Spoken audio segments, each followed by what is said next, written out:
മറ്റ് കറികളൊന്നും ഇല്ലെങ്കിലും നമുക്ക് ഈ ഒരു മാങ്ങാച്ചമ്മന്തി ഉണ്ടെങ്കിൽ വയറ് നിറച്ച് ചോറുണ്ണാം. വളരെ പെട്ടെന്ന് തയ്യാറാക്കും. നമുക്ക് ഈ മാങ്ങാച്ചമ്മന്തി എങ്ങനെയാണ് തയ്യാറാക്കുന്നതെന്ന് നോക്കാം. ഒരു മാങ്ങ എടുത്തിട്ടുണ്ട്, അധികം പുളിയുള്ളതല്ല, അതിൻ്റെ ഒരു മുറി മതിയാവും. അത് നമുക്ക് ചെറിയ കഷ്ണങ്ങളാക്കി എടുക്കാം. അതിൻ്റെ കൂടെ ഒരു പിടി ചെറിയ ഉള്ളി, ഒരു 2-3 ഉണക്കമുളക് ഇത്ര എടുത്തിട്ടുണ്ട്. ഇത് നമുക്ക് ചെറിയ കഷ്ണം ഇതുപോലെ അരിഞ്ഞെടുക്കാം. മാങ്ങാക്കാലം അല്ല, എല്ലാവർക്കും സുലഭമായി ലഭിക്കുന്ന ഒരു ഇതാണല്ലേ. അപ്പോൾ ഈ സമയത്തൊക്കെ മാങ്ങ ചമ്മന്തിയൊക്കെ നമുക്ക് ഉണ്ടാക്കിയെടുക്കാം. നമുക്ക് ആദ്യമായിട്ടൊരു പാൻ വെച്ചിട്ടുണ്ട്. അതിലേക്ക് വെളിച്ചെണ്ണ ഒഴിച്ചു കൊടുക്കാം.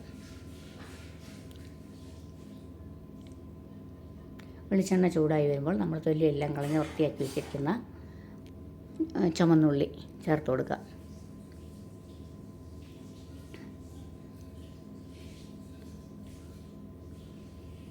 അതിൻ്റെ കൂടെ 3 മുളക് ഇട്ടിട്ടുണ്ട്. മുളക് കൂടുതൽ ആവശ്യമുള്ളവർക്ക് കൂടുതൽ ചേർക്കാം. ഇതിന് നന്നായിട്ടൊന്ന് വഴറ്റിയെടുക്കുക.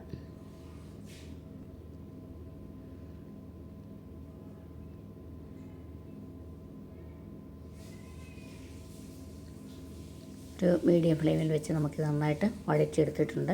ഇതൊരു പാത്രത്തിലേക്ക് മാറ്റി വയ്ക്കാം. ഒന്ന് ചെറുതായിട്ടൊന്ന് തണുക്കാനായിട്ട് വയ്ക്കാം.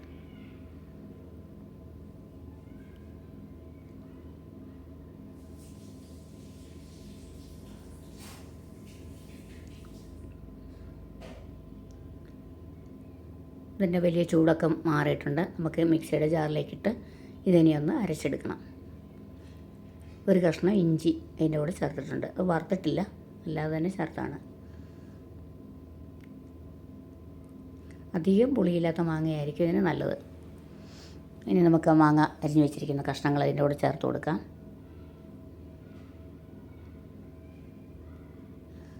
ഒരു 3-4 ഇല കരിവേപ്പില കൂടെ ചേർത്ത് കൊടുത്തിട്ടുണ്ട്.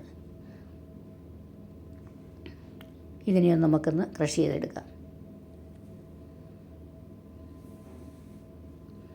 അതിനുശേഷം അതിലേക്ക് ചെറിയൊരു കപ്പ് തേങ്ങ, ഒരു 1/4 മുറി തേങ്ങ തിരുമ്മിയതൂടെ ചേർത്ത് ആവശ്യമുള്ള ഉപ്പ് കൂടെ ചേർത്ത് കൊടുക്കാം.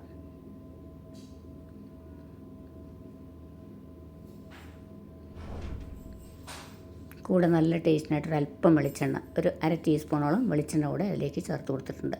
ഇത്രയേ ഉള്ളൂ. നമുക്കിനി ഇതൊന്ന് പൊടിച്ചെടുക്കാം. മാങ്ങ ആയതുകൊണ്ട് ഒന്നുകൂടെ നല്ല മിക്സായിട്ടുള്ള രീതിയിൽ അരച്ചെടുക്കാൻ പറ്റും. ഇപ്പം നമുക്ക് മറ്റ് കറികളൊന്നും ഇല്ലെങ്കിൽ നല്ല ടേസ്റ്റായിട്ടുള്ള ഒരു ഊണ് തയ്യാറാക്കാം. ഇതുകൊണ്ട് വീഡിയോ ഇഷ്ടമായാൽ ലൈക്ക് ചെയ്യാനും ഷെയർ ചെയ്യാനും സബ്സ്ക്രൈബ് ചെയ്യാനും മറക്കരുത്. മറ്റൊരു വീഡിയോയുമായി നോക്കാം.